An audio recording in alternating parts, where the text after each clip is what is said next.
ladies and gentlemen. Today's topic is remembering September 11th. Today is September 11th, 2022, which marks the 21st anniversary of the attacks on our country, September 11th, 2001. If you're old enough to remember or to have recollection of that day, just a few questions for you.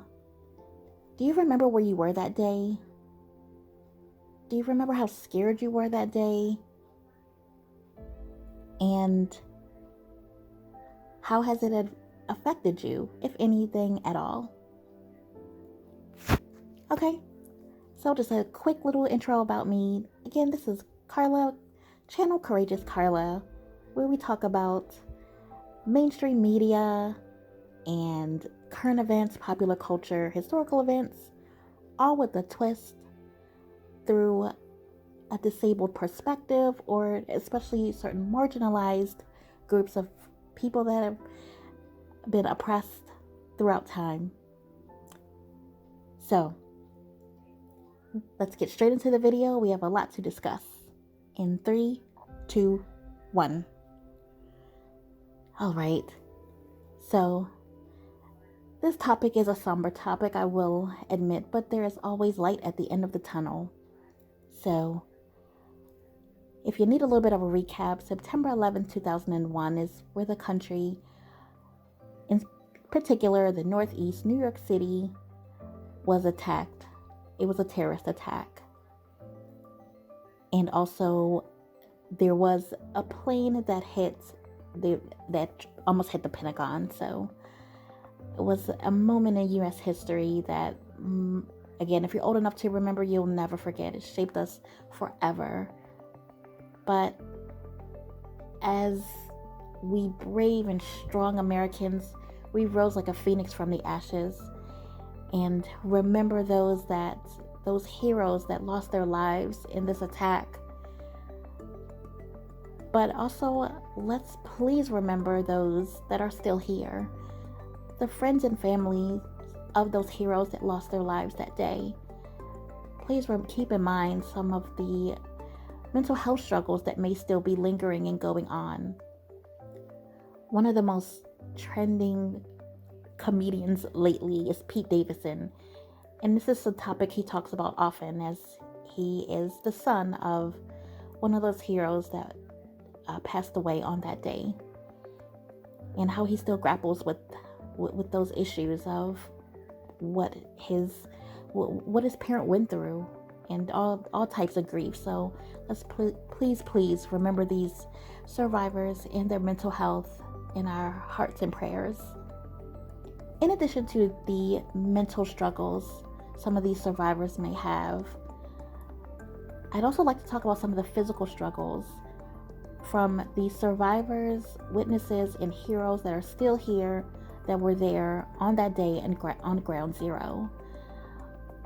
Some people narrowly escaped jumping from buildings and jumping off of boats, and people running in streets. I mean, it was a horrifying scene to watch, and I cannot imagine what it would be like to have gone through that and been actually there on that day. Again, whether you were a bystander or an emergency personnel person, including the fire department, police department, etc., etc. And some of the health issues include lung issues, skin issues, ocular or eye issues, and apparently kidney issues as well. So some of those long-term effects are still present to this very day. So please keep these people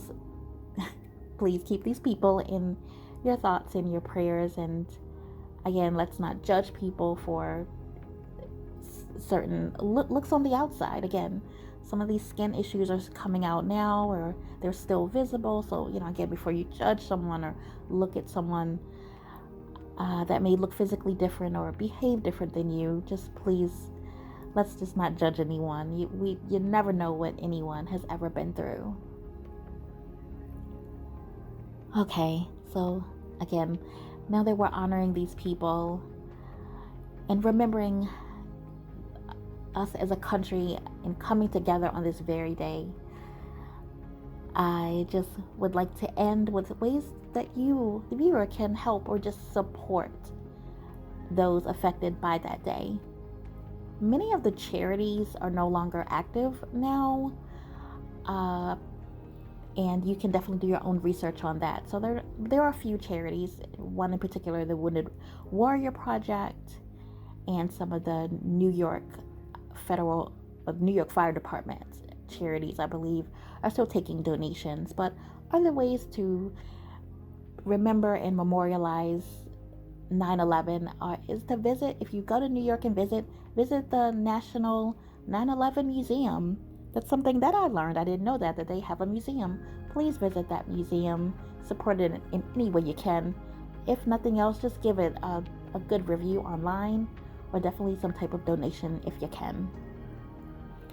And also, there have been a few films that have been made based on the people of the day, heroes, or the emergency personnel of the day, pilots. Again, there's some films. Some that come to mind is a documentary made by Spike Lee called New York or NYC Epicenter 9/11. It's on HBO, and there's a film on Netflix called Worth. Highly recommend that movie. It's a deep dive into the lawsuit that provided some of the funds for the families and how that came about. Again, it's called Worth, and the theme is almost what is a life worth and how was that determined. Really, really good movie to check out and see how those figures are determined. Again, countless other movies, but one movie I'm just going to bring up before we end this is the World Trade Center. Again, great movie about the heroes of that day. And that's it. So this pretty much concludes this video. Thank you so much for watching. Please, again, just if nothing else, keep this country and keep that day in your mind and your prayers. Uplift.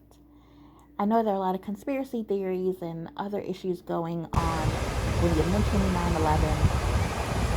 I'm not here to validate those theories or demean those theories, but I just please keep it survivor focused and memorial focused on this thing. We can put on our tinfoil hats at another time. Let's just please be respectful. Alright. Thank you so much for listening. Carpe diem the best way you can. Please if you like this topic and want more of it, comment. Again, where were you that day? What do you remember? Or just comment on this video if you so please. Share it with anyone you think that you would benefit. And subscribe to this channel so you can be up to date on new videos. Thank you so much. Goodbye.